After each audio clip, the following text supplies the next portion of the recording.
Today, we'll be looking at a race of very aggressive bird people who used to call the Twelveswood home, but were cast out roughly 550 years ago for rustling the elementals' jimmies.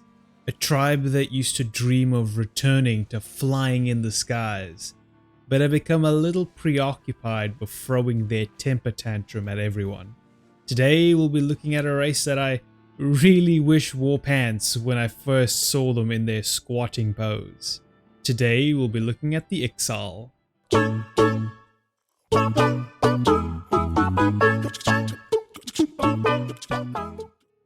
The Ixal, a tribe that once had beautiful wings and called the lush, green and bountiful Twelveswood their home, but now have stubby elbow feathers and call the not so lush, not so green, not so bountiful mountains of Zelfatol home. Yeah, they've had a rough last 550 years, so it's of little surprise that they're a bit on the aggressive side, and used to not being exactly friendly towards others. But even so, we do know quite a lot about these guys, so the things we'll be going over: what's their physical characteristics, their religion, and, since we know a lot of it, their true history and origins. What's their culture and society like? And ending, as always, with the tribes and naming conventions. So let's begin. Their physical characteristics. Tall, sleek, and slender, the Ixali truly stand as one of the tallest races in Eorzea, standing above the tallest Rugadin, and would be as tall as the hulking Amalja if they didn't have such amazing gamer posture. That forward lean of a true hero. We should also talk about their feathers, or rather lack thereof. The Ixali used to have full flight feathers on their arms, and were capable of quite agile and quick flight in the past. Unfortunately for them, something changed in their physiology. They slowly, over many generations, were born with less and less feathers and eventually lost their ability of flight, leaving but tufts of vestigial feathers on their arms and tails. The Ixali blame this on the elements of the Twelveswood, saying that they cursed them, or sometimes they blame the Aether in Zelfatol, saying it had corrupted their youth's bodies. The truth? It's because of their true origins, which we'll go over soon enough. For now, just know that, because of their heritage, they are very prone to genetic defects. Now, when not admiring their wiry bodies, you might be tempted to look at that collection of teeth they call a face. Above these teeth, they possess large grey eyes and prominent horns. For these teeth, they have a beak that attempt to hold those chompers in place. I can already hear people asking, but why do they have teeth and a beak? And I'll dodge that question by saying, this is what they'd look like if they didn't have a beak. Don't ask me questions you don't really want answers to. Speaking about their mouths, let's talk about what goes into it. The Ixal are omnivores, consuming a wide range of leafy greens, roots, fruits, fish, and other meats. The most prominent meat they eat are these guys, a boar that inhabits the ravines of Zelfatol. As for how they consume them, well, look at their mouths. Isn't it obvious? A sharp beak for ripping, and so many pointed teeth for tearing. The race is also known to spare little to no effort in preparing food before they eat it. So yeah, they take those poor piggies and cook them in a very basic stew or broth. They also sometimes turn them into smoked beef and jerky for long flights, or just cook like a caveman by simply sticking the meat on the end of a stick above an open fire. Because the Ixal do not like spending time on cooking. Instead, they'd much rather spend their time on their religion and god, Garuda.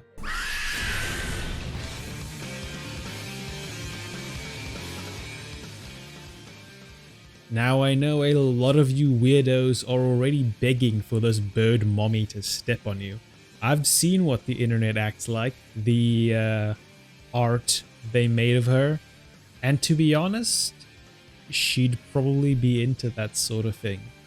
But it won't end in the fun way you'd want it to, unless you consider being disemboweled by her claws while she laughs as your organs fly everywhere as fun.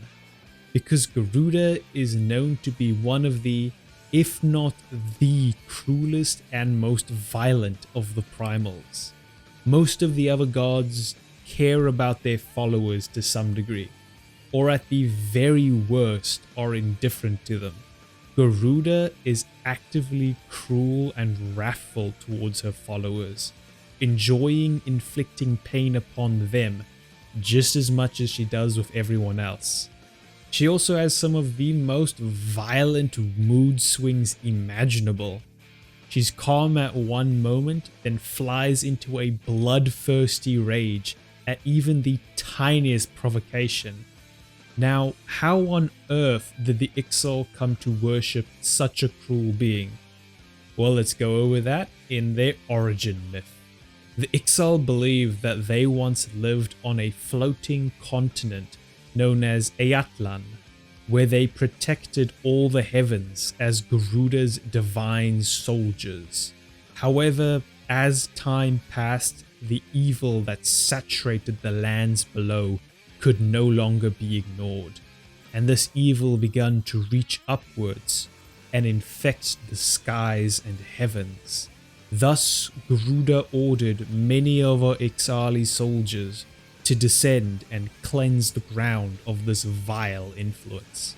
After a long and bloody war, they emerged victorious, but Garuda ordered them to remain on the earth as guardians, so that the heavens may never again be threatened by evil. And so, to this day, the Ixal dwell upon the land, dreaming of a time where their sacred duty and task will end, so that they may return to the paradise in the clouds. And that is their creation myth.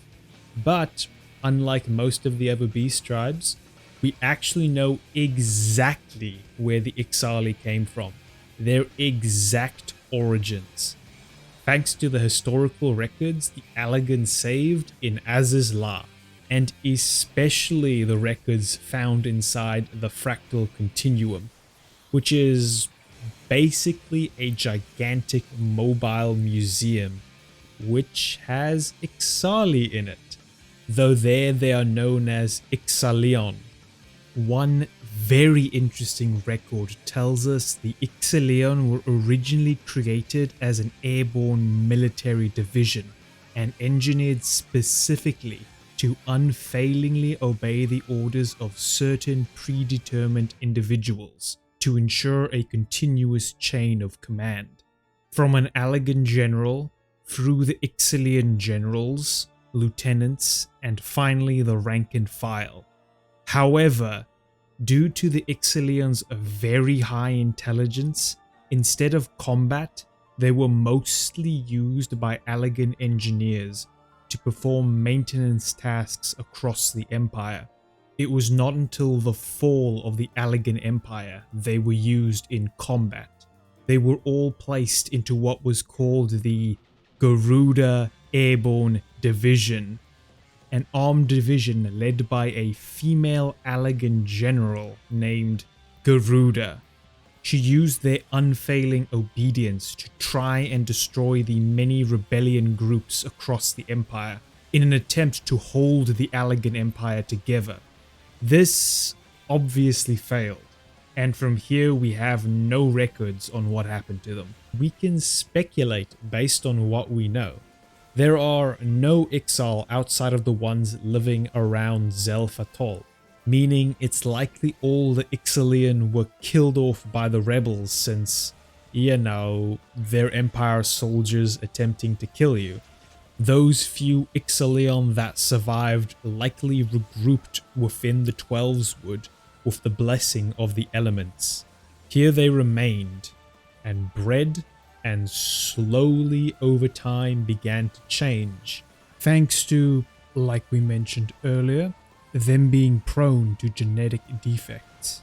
Their history was shared down orally through their generations, and thus it slowly began to warp and become more fantastical, and became the myth many of them believe and tell today.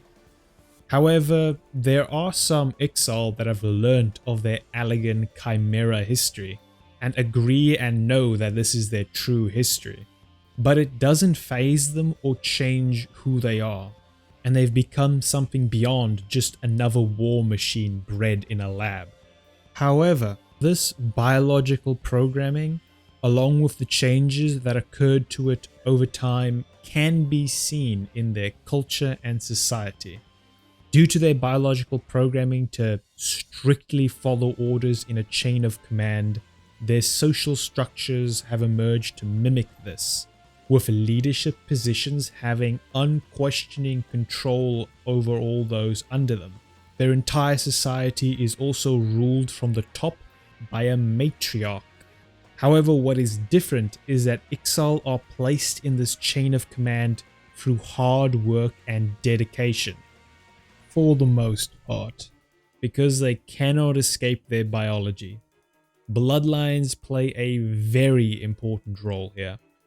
But you see, the Ixali society is comprised of 3 different bloodline ranks.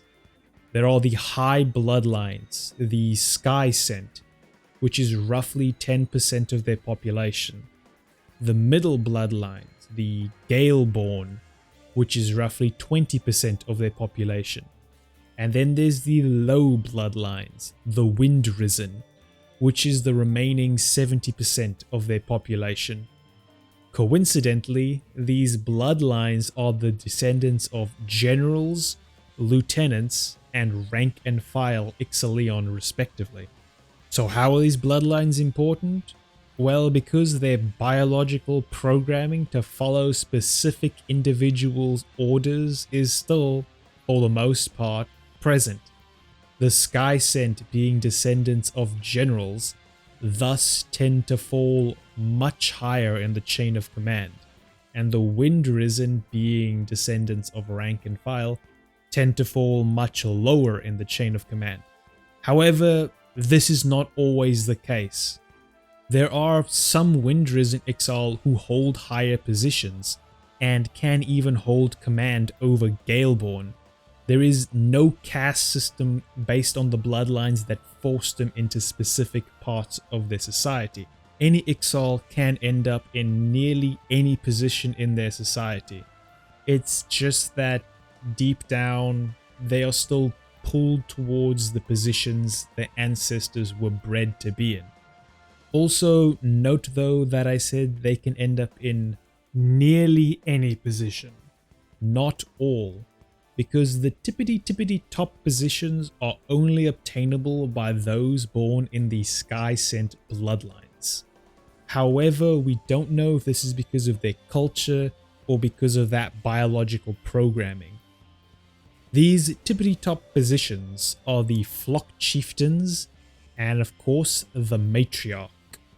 An Ixal is given a chieftain position by the Matriarch, and they basically rule all Ixal placed under them.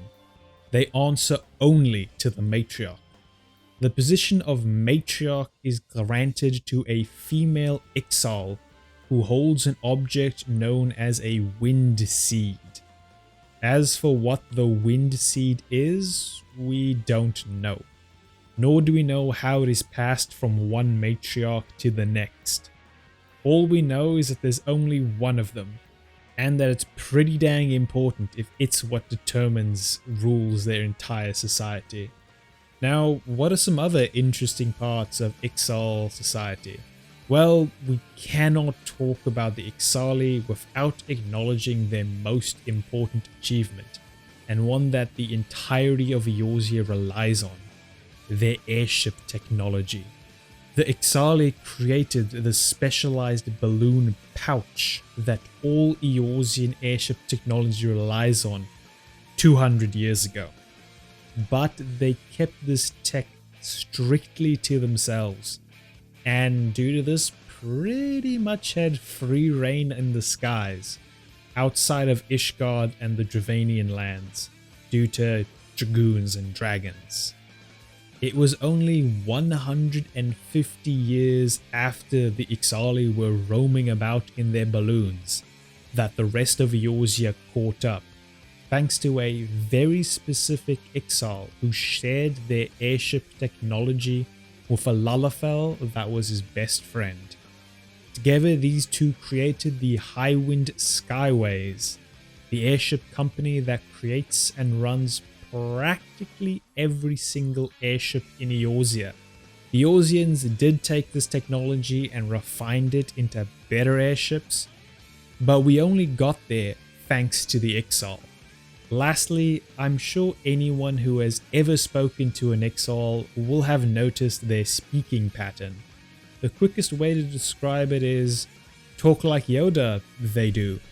Lots of Star Wars they have watched. Their favorite character, he must be. Also SQUAWK, they punctuate their sentences with. Since speaking of their manner of speech, look at their naming conventions, we will now. And enough of the Yoda speak, we will have now. Sorry. Ixal names actually follow a very strict set of rules. Each name is formed from two components, a single consonant followed by a base word. This base word is determined by the child's gender, as well as what direction the wind was blowing when the Ixal hatches from their egg. The Ixal are a bit superstitious when it comes to naming, and believe that the direction the wind, their birth wind, was blowing will determine the personality and temperament of the child. If there's no wind, that's considered an ill omen and the child is killed. But more often than not, their parents will lie and claim that the wind was blowing in some direction. Now, what are these base words their names form from? Well, let's say the wind was blowing from the north. The Ixal would believe this child will have a cruel temperament. A male would have the base word Uzal, whereas a female would have the base word Utali. So names could be Juzal and Jutali respectively. A wind from the south, the Ixal would believe this child would have a gentle temperament. A male would have the base word Azal, whereas a female would have the base word Ateli. So an example, Jazal and Jateli. Wind from the west, cynical temperament. Males, Ezul. Female, Ituli. Jezul. Jetuli. Wind from the east, a hopeful temperament. Males, Ozol. Females, Otoli. Jozol, Jotoli. As for their surnames, well, we already discussed how important bloodlines are for the Ixal. Thus, due to this, I'm sure it is of no surprise they take on the surname of the bloodline they are born into.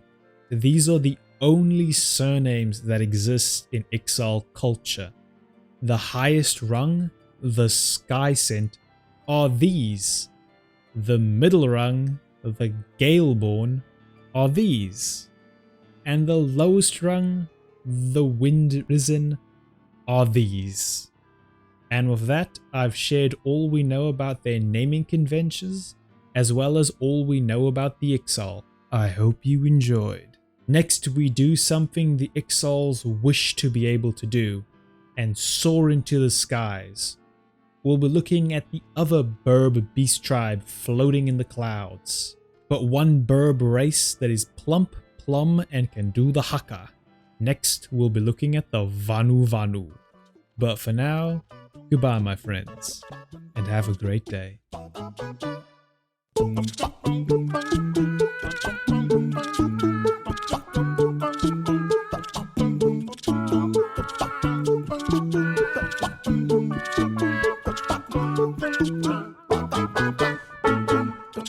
dum